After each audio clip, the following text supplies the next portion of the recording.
करती हूँ। आज हमारे साथ अंजनी कुमार जी सारस्वत, जो कि वार्ड नंबर 14 से मंडल के लिए पंचायत समिति सदस्य के रूप में खड़े हुए हैं।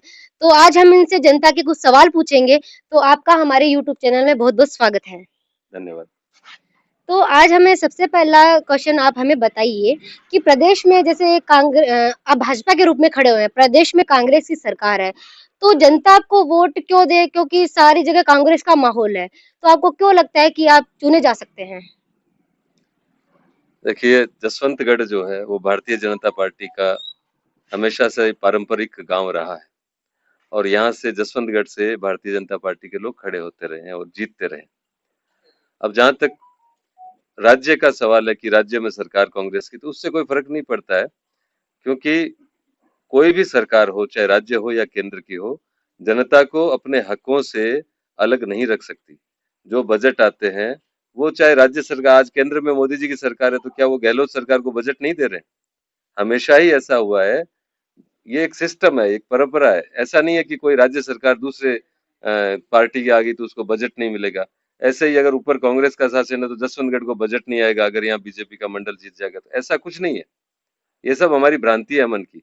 वो व्यक्ति चाहिए, वो कद्दावर व्यक्ति चाहिए, उसमें वो होना चाहिए उस व्यक्ति में कि वो गांव के लिए कुछ कर सके, वो बजट ला सके। सरकार किसी की वो कोई फर्क नहीं पड़ता। तो सर जैसे आप 5 साल के लिए चुने जाते हैं मंडल के सदस्य के रूप में, तो आप गाँव के जुड़ाव के लिए गाँव में क्या-क्या जो समस्याएँ हैं आपको पता है और आप हमें समस्या में सबसे पहले किस समस्या को आप आगे उभार कर लेके आएँगे? जसवंतगढ़ की जो सबसे मुख्य समस्या, प्रत्येक घर में, लगभग प्रत्येक घर जिस समस्या से परेशान है, वो है यहाँ की जल व्यवस्था की, पेयजल की, पानी की व्यवस्था। यहाँ पर मेरा जो अपना अनुभव है, जो मेरी स्टडी है, उसके अनुसार यहाँ पे पानी की सप्लाई की उतनी जितनी ज्यादा तकलीफ है, वितरण की व्यवस्था को लेकर के सबसे बड़ी समस्या है। जो ढांचा यहाँ जोन्स, अलग अलग जोन बना दिए गए, इतने सारे जोन बना दिए वाटर वर्क्स विभाग ने कि अपने आप ही हर हर जोन को पानी दो तो 7 दिन, 8 दिन और 15 दिन तक भी पाना नहीं आता है कई कई घरों में। ऐसे भी घर, कुछ घर है जहाँ आज भी मुझे पता है कि 6-6 साल हो गए कनेक्शन हुए हुए, वहां पर पानी नहीं पहुंच रहा है। 3 साल हो गए, पानी नहीं पहुंच रहा है। सबसे जो मुख्य समस्या है जसवंतगढ़ की, वो है पानी की। तो मेरा जो पहला फोकस यह रहेगा कि मैं प्रशासन के साथ मिलकर के, मुझे चाहे किसी भी हद तक जाना पड़े, मैं ये प्रयास करूंगा कि गांव के लोगों का सहयोग लेके, यहाँ की ग्राम पंचायत का सहयोग लेके, यहाँ के विधायक का सहयोग लेके, हर तरह से जितने भी चैनल्स प्रशासन में है, उन सब का सहयोग लेकर के ग्राम जसवंतगढ़ में पानी की व्यवस्था का दुरुस्तीकरण कैसे हो, अच्छी तरह से ये व्यवस्था कैसे हो, सुचारू रूप से सबको पानी मिल सके और नियमित समय पर मिल सके, इसका मैं प्रयास अवश्य करूंगा। ये मेरी सबसे पहली प्राथमिकता रहेगी। जैसा कि हमें पता चला है कि यहाँ जसवंतगढ़ ग्राम में यातायात की समस्या भी बहुत ज्यादा रहती है।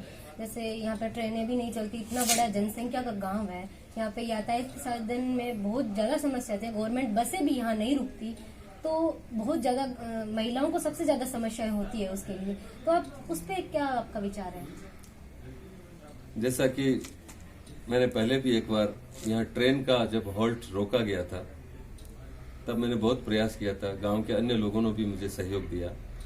हमने ये प्रयास किया और हमने कुछ समय के लिए टेम्परेरी ट्रेन हॉल्ट बनाने की हमें वापस परमिशन भी मिल गई थी और कुछ समय के लिए ट्रेनें यहाँ रुकी भी थी। लेकिन क्योंकि जसवंतगढ़ के बहुत नजदीक लाडनू का स्टेशन अच्छा डेवलप हो गया है और इधर में सुजानगढ़ का स्टेशन डेवलप हो गया है, तो ट्रांसपोर्टेशन की, लोकल ट्रांसपोर्टेशन की जो प्रॉब्लम थी, उसके कारण लोगों का रुझान उस ट्रेन की तरफ नहीं बना। और कुछ क्या हुआ कि उस समय रेलवे के लोगों ने ढंग से सूचनाएं नहीं दी, टिकट वितरण की व्यवस्था को हम लोग संभाल नहीं पाए। इस कारण अधिकांश लोगों की आवाजाही, क्योंकि सुजानगढ़ का किराया उतना ही लग जाता है जितना जसवंतगढ़ के रेलवे स्टेशन का या लाडनू के रेलवे स्टेशन का, ऐसे में लोगों का आना जाना सुजानगढ़ लाडनू से होने लग गया। इस कारण हम ट्रेन को वापस यहाँ पर हाल्ट स्टेशन बना नहीं सके। ये मुझे इस बात का दुख है। मैंने बहुत बड़ा आंदोलन भी यहाँ किया था और इसको मैं कंटिन्यू करूंगा कि अगर कुछ भी हम लोकल ट्रेन का हॉल्ट अगर बना पाए तो उसके लिए मैं प्रयास करूंगा। दूसरी बात रही रोडवेज की, गांववासियों ने, अन्य लोगों ने भी प्रयास किया है, मैंने भी प्रयास किया था। लॉकडाउन से पहले भी हम लोगों ने सुजला कॉलेज पर जाकर के प्रशासन की मदद लेकर के और इन ट्रेनों को जसवंतगढ़ की तरफ उन्मुख करने का प्रयास किया, रोडवेज को। उससे पहले जब बंजारा जी यहाँ पे डिडवाना में डिपो मैनेजर थे, तब मेरी पूरी एप्लीकेशंस की फाइल पड़ी है। उसमें भी बंजारा जी ने कहा था कि आप यहाँ एक व्यक्ति तय कर दो जो जसवंतगढ़ में टिकट बांटने लग जाए। अगर रोडवेज की टिकट कटने लग जाए, काउंटर बन जाए, बुकिंग एजेंट हो जाए, तो संभव है कि रोडवेज अंदर से आने लग जाए। लेकिन वो व्यवस्था भी मैंने प्रयास किया, लेकिन हो नहीं पाई। ये सारे प्रयास गांव के अन्य सज्जनों से मिलकर के दोबारा करूंगा, और मेरी ये पूरी भरसक कोशिश रहेगी कि प्रशासन की मदद से जसवंतगढ़ के अंदर से जो भी रोडवेज है वो जसवंतगढ़ के अंदर से जाए। जिसका रूट जसवंतगढ़ के अंदर है वो जसवंतगढ़ से होकर ही जाए, इसकी मैं भरसक प्रयास करूंगा। जैसा कि सर आप 5 साल के लिए चुनकर आते हैं, तो आप मंडल में गांव के साथ कैसा कार्यों में कैसा सामंजस्य बिठाएंगे? लोगों को बताइए कि जैसे जो कार्य होता है उसमें गांव में और मंडल के जो लाडू के अंदर कैसा सामंजस्य बिठाएंगे आप? देखिए, प्रशासन की और ये जो व्यवस्था है उस सब की एक चेन होती है। गांव में जैसे वार्ड पंच होते हैं और उसके ऊपर सरपंच होते हैं, तो उनकी जैसे व्यवस्था है वैसे ही वहां पर है। जसवंतगढ़ से जो चुन के जाएगा, ऐसे ही पूरी लाडनू तहसील से 19 मंडलों के लोग चुन के जाएंगे, उनमें से कोई एक व्यक्ति प्रधान बनेगा।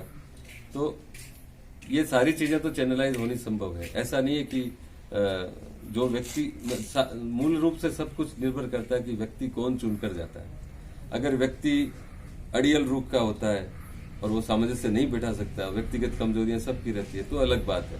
लेकिन मेरा तो प्रयास रहेगा कि जसवंतगढ़ क्षेत्र के प्रत्येक व्यक्ति से मैं जुड़ाव रखूंगा, और जसवंतगढ़ की ग्राम पंचायत, जसवंतगढ़ के जो अन्य भामाशाह है, उन सब से मिलकर जसवंतगढ़ का ज्यादा से ज्यादा भला कैसे हो, विकास कैसे हो, उसके लिए मैं हमेशा हर संभव प्रयास करूंगा। जिससे भी चैन जोड़नी हो, मैं कोशिश करके जसवंतगढ़ के लिए कुछ किसी भी हद तक जाने का प्रयास करूंगा।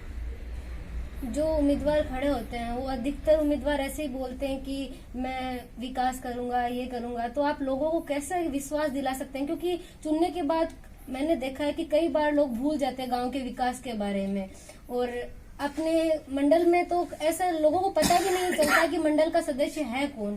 तो आप किस प्रकार जनता को विश्वास दिला सकते हैं? मंडल का सदस्य है कौन, ये तो मंडल सदस्यों की सक्रियता पर निर्भर करता है। मुझे पता है कि एक जमाना था जब टीएन शेषन कौन है ये किसी को नहीं पता था।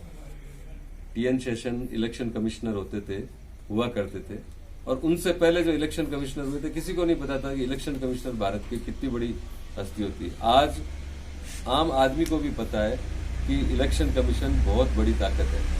ये ताकत पहले भी थी, लेकिन इस ताकत को अप्लाई करने वाले टीएन शेषन आए थे। मैं कोई बहुत बड़ा दावा नहीं कर पा रहा हूं, मैं सिर्फ इतनी सी बात कह पा रहा हूं कि जसवंतगढ़ से यदि मंडल सदस्य चुनकर मैं जाता हूं तो मैं निश्चित रूप से ये संदेश देने में सफल रहूंगा कि मंडल सदस्य भी एक अपनी पहचान होती है और वो निश्चित रूप से बहुत बड़ा काम कर सकता है। बस व्यक्ति सकारात्मक होना चाहिए, पॉजिटिव होना चाहिए, सारे काम संभव है। तो आप 5 सालों में अपने विकास कार्य को किस प्रकार गति देंगे? क्या क्या विकास कार्य करेंगे? आपका क्या सोच है कि मैं ये विकास कार्य करूंगा? मैंने जो बताया आपको कि भाई मूल रूप से पानी की समस्या पहली समस्या है। उसके अलावा गांव की जो भी समस्या सामने आएगी या जो भी विकास कार्य की योजनाएं आएगी, विशेष रूप से क्या है कि बहुत सारी केंद्र सरकार की ऐसी योजनाएं हैं, राज्य सरकार की ऐसी योजनाएं, वो योजनाएं नीचे तक नहीं पहुंच पाती। कितनी ही योजनाएं, अभी आप देखिए जसवंतगढ़ में भी ऐसे बहुत सारे परिवार हैं जिनकी स्थिति बहुत ज्यादा वंचित परिवारों की स्थिति है, बहुत ज्यादा वंचित है वो सुविधाओं से। तो मेरी कोशिश रहेगी कि सरकारी योजनाओं का निचले स्तर तक, गांव के जो अंतिम पंक्ति में जो व्यक्ति खड़ा है उस तक उन योजनाओं का लाभ कैसे पहुंचे, मैं इसके लिए प्रयास करूंगा। जो भी मेरे क्षेत्र में, मेरी कैपेसिटी में, मेरी विधायी क्षमताएं जो होती है, लीगल पावर्स, उसमें जो भी चीजें आएगी उसमें मैं अपना 100% देकर के गांव का डेवलपमेंट करने में मदद करूंगा। और रही बात पीछे का, तो मैं पीछे भी सक्रिय रहा हूं। ऐसा नहीं है कि जसवंतगढ़ मेरे लिए, जसवंतगढ़ के अंदर राजनीति में जो प्रवेश किया है, लेकिन अगर हम एक्टिविटीज की बात करें तो गांव की सड़कों की बात हो, या रेलवे का जैसे मैंने लिखा हो, या रोडवेज का रहा हो, या गौशाला के पास से कैटल पास आउट बनाने का काम हो, या सड़कों का काम हो, आपको ध्यान में हो तो आसपास के जसवंतगढ़ ही नहीं, मैंने आसपास के प्रत्येक गांव की सड़कों को दुरुस्त करने के लिए भी हमेशा मैं लिखता रहता हूं। प्रशासन से मेरा ये निरंतर तारतम्य चलता रहता है। हमारा जो हाईवे है इसको ये लोग 3 फीट 3.5 फीट ऊपर उठा के बना रहे थे, उसके लिए मैंने प्रयास किए, कलेक्टर तक गया और उस हाईवे की जो हाइट है वो कम करवाई। जसवंतगढ़ का मेरे फेसबुक पेज पे बहुत सारी चीजें पहले से तय है। गांव वासियों के सहयोग से हमने हमेशा मांग अलग अलग ढंग से मांग की है। पहले ये रोड टूटी हुई थी लाडनू वाली, तो उसके लिए हम लोग गांव का एक पूरा ग्रुप मेरे मित्रों का सब लोग साथ में गए, मांग की और वो रोड भी बन गई। आज उसके नाले का निर्माण हो रहा है चारों तरफ। तो जो सक्रिय व्यक्ति है या सक्रिय व्यक्तियों का जो समूह है, जरूरी नहीं कि वो जनप्रतिनिधि हो, सक्रिय व्यक्तियों का जो समूह है वो गांव में बदलाव ला सकता है। और सौभाग्य से मेरी मित्र मंडली में बहुत सारे सक्रिय व्यक्ति हैं, उन सब का सहयोग लेकर के, प्रशासन में बहुत अच्छे अधिकारी हैं, उनका सहयोग लेकर के जो भी मेरी क्षमताओं में जो संभव हो पाया मैं करूंगा। सर, जैसे कि 5 तारीख को चुनाव है, तो आप जनता से अपनी क्या अपील करना चाहोगे? मैं तो सिर्फ इतनी सी अपील कर सकता हूं कि मैं खड़ा हूं और भारतीय जनता पार्टी का प्रत्याशी हूं।